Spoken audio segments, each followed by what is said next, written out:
Hello friends, in this particular video we are going to discuss about Accenture screening test. It took around 20 to 25 minutes of time. So it was telephonic call and this is for Java developer, or we can say in terms of Accenture it was for application development specialist career level 9 and 10. So first question they asked, what are OOPS concepts? So here I have list down few of OOPS concepts like encapsulation, polymorphism, inheritance, class, object, and abstraction. So whichever language follows all these concepts are called as object oriented programming language, programming structure or system. So majorly I will focus on encapsulation, polymorphism and inheritance. These are the basic, that's why I have written class, object and abstraction at the last. So encapsulation is nothing but wrapping up of data member and member functions. Functions are nothing but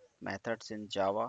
So binding data and methods together in a single unit is called as encapsulation, which we can achieve by class. Polymorphism is nothing but one name more jobs. If a function can perform multiple jobs with the same name, then we can use polymorphism. Polymorphism is two types: compile time polymorphism and runtime polymorphism. Third one is inheritance. In inheritance, we can have parent child relationship. We can call parent methods or data using child object. So whatever we have in the parent, we can access through child.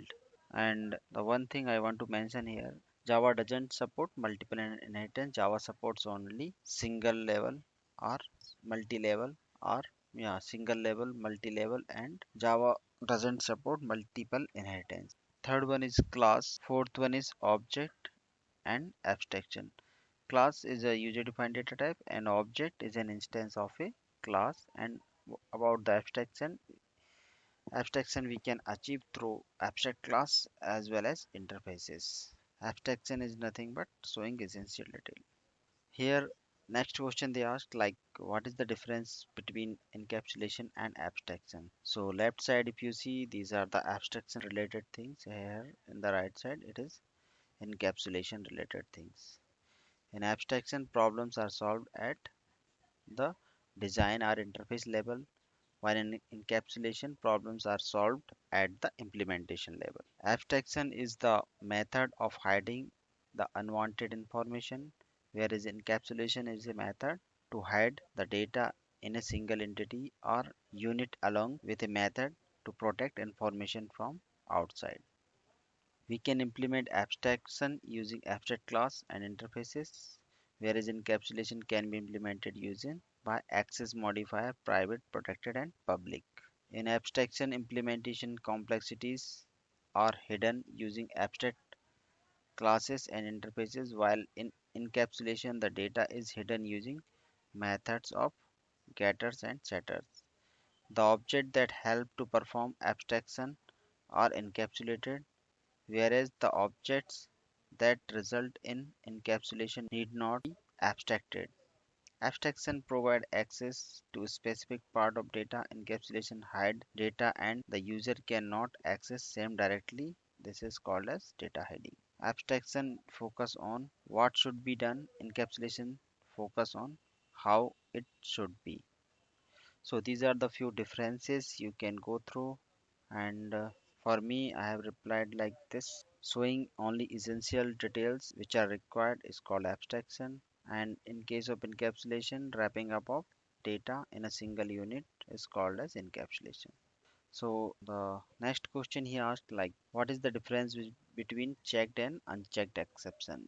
So those are the direct child of exception class are called as checked exception, and those are child of runtime class are called as unchecked exception, because compiler checks at the runtime, at the compile time. If mm, we are calling a function which throws a checked exception, then we will get compilation error. We need to handle it. In the un- in the case of unchecked exception, we need not to worry about. That's why it is called as unchecked exception. The compiler checks a checked exception. The compiler does not check these types of exceptions. These types of exceptions can be handled at the time of compilation. These types of exceptions cannot be catch or handled at the time of compilation because they get generated by mistake in the program. They are subclass of exception class. They are in the case of runtime, they are runtime exceptions and hence are not part of the exception class. In the case of exception, in the case of checked exception, here the JVM needs the exception to catch and handle. In the case of unchecked, here the JVM does not require the exception to catch and handle. Here are some examples of checked exceptions such as file not found exception, no such field exception, interrupted exception, no such method exception, class not found exception. Here some examples of unchecked exceptions, no such element exception, undeclared throwable exception, empty stack exception, arithmetic exception, null pointer exception, and array index out of bound exception. Next question, what is executor framework? So executor service is a JDK API that simplifies running tasks in a asynchronous mode. Generally speaking, executor service automatically provides a pool of threads and an API for accessing task to it. So why executor framework came? Because thread is a costly task in terms of for per thread it is created separate process, or we can say operating system level process. So it is overhead on our OS. So if we are creating multiple thread, then it will become overhead on our system. So that's why in such case, instead of creating separate thread, we can have fixed pool of particular thread. So here we have in executors, this is the executors dot new fixed thread pool. Here we can provide number of thread which we want to execute, which we want to create, and here we can assign it to runnable task or callable task to it. If you want to return some future object, then you can use callable. If you don't want, then you can use runnable task. If we have three threads and want to wait for some task to be completed, earlier we have a join method, but now with the help of executor framework we can have multiple ways to do it. Like we can use countdown ledge. So here in the example, if you see, we have countdown ledge of 1000 millisecond, and when the countdown becomes 0, then it will execute this particular line, otherwise it will not execute this particular line. So here we have started the thread, and after we are waiting for all the tasks to be completed. Once all the tasks completed at countdown become 0, then it will execute this particular line, that is comes under main thread, which comes under main thread. Apart from that, we have cyclic barrier, phaser, so you can go through those things as well, because they might ask in some other way how you can handle these things. So here is the explanation. Countdown let has been initialized with given count 1000 as per your requirement. Each worker thread do something in a thread will decrement the countdown ledge which has been passed in constructor.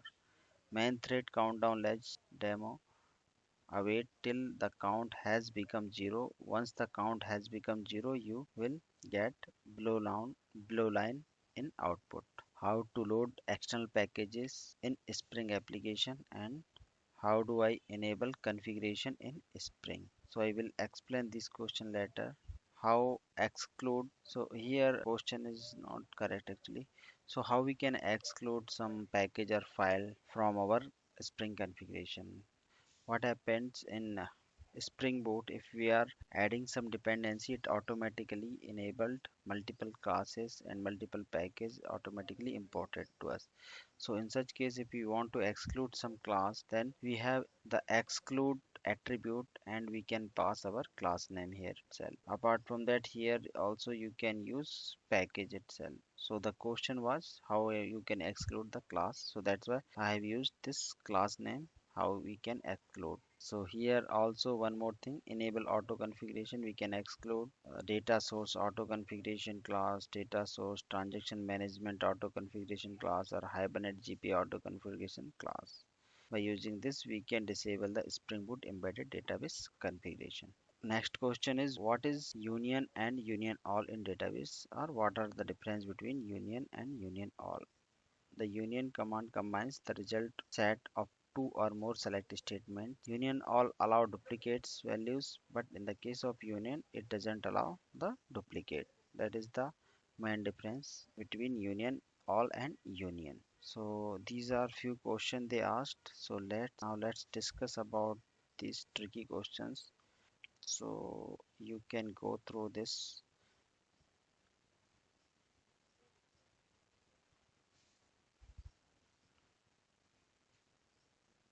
So here creating your own auto configuration, you can go through this particular document. I will give you that particular link and all the depth question they might ask regarding this. Here you can create your own auto configuration and understanding auto configuration beans, locating auto configuration candidates.